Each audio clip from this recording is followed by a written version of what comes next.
Hello, જય સિયારામ. જય શ્રી રામ. હાલો, આજ થોડીક બાપુની વાત કરી તો બાપુની કથામાં એના તત્વો નવીન નવીન બધું જાણવા મળે.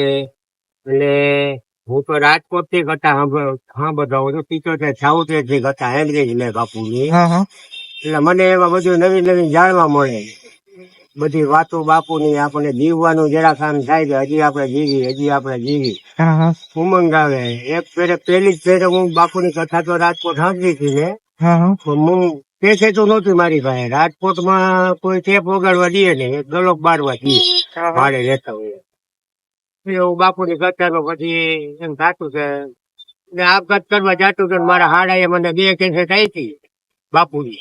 જગત નો મારો આપઘાત નો જ વિચાર હતો. જીવવાનું કોઈ ઓલું હતું જ નહીં. એ બાપુની 2 કેસેટ વાગી ગઈ સાંભળી ને આપણે જીવવાનો ઉમંગ આવી ગયો. કીધું બાપુની કથા સાંભળી રાખું.